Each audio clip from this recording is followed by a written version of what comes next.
So संध्याकाळचे 5 वाजलेले आहेत आणि आम्ही नदीवर कपडे धुवायला चाललो आहोत. गावात धरण आहे पण पाणी नाही आहे नळाला. एक दिवस आड करून सोडतात.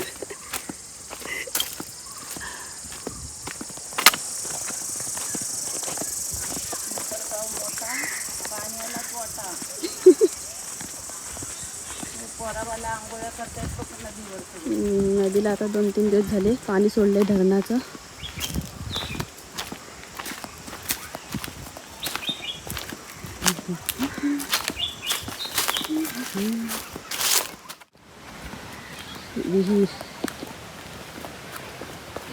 विहिरीच्या जवळच नदी आहे. हा विहिरी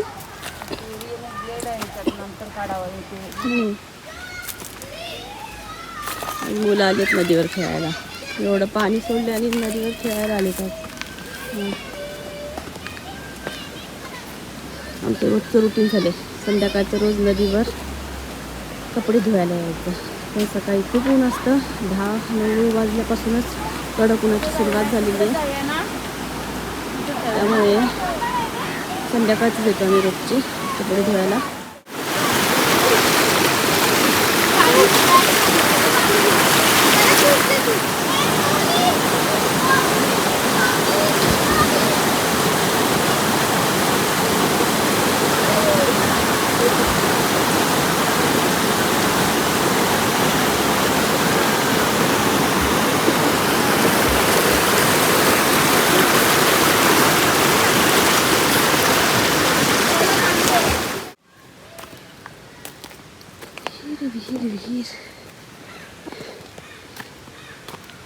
विहीर जवळ आहे पण विहिरीतलं पाणी एकदम खराब आहे आणि साप आणि बेडूक आहेत त्याच्यात. कपडे धुवून झालेत. मम्मी येत आहेत मागून. मी चालली पुढे आणि धरणाचं पाणी खूप सोडले आता नदीला. 5ची बस 5:30ला.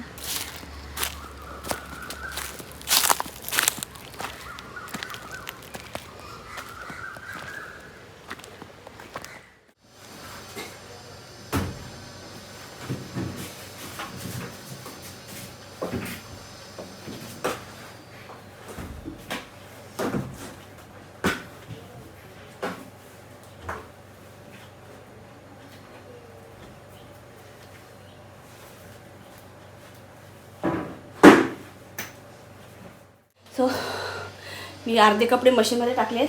अर्धे कपडे आता मम्मी घेऊन येत आहेत. त्या आल्या की सगळे कपडे एकदाच मशीनला लावणार आणि सुकत टाकणार बाहेर. गरमी एवढी वाढली आहे की रात्रभरात सुकून जातात पूर्ण कपडे. ड्राय करायची पण तशी गरज नाही, पण रिक्स नाही घ्यायचं आहे. त्याच्यामुळे ड्राय करते आणि सुकत टाकते. म्हणजे सकाळपर्यंत कोरडे भेटतात कपडे घालायला. आणि सध्या मध्ये मध्ये पाऊस पण लागतो त्याच्यामुळे ड्रायरलाच लावते. ऑटोमॅटिक वॉशिंगमध्ये पण ड्रायर असतो. ही आमची सॅमसंगची 8 kgची फुल्ली ऑटोमॅटिक मशीन आहे आणि खूप जणांना हे माहीत नसतं की ऑटोमॅटिक मशीनमध्ये ड्रायरचा वापर कसा करायचा आणि तो कसा करायचा आहे वापर, ड्राय कसे करायचे कपडे हे मी तुम्हाला पुढच्या व्हिडिओमध्ये नक्की सांगेन.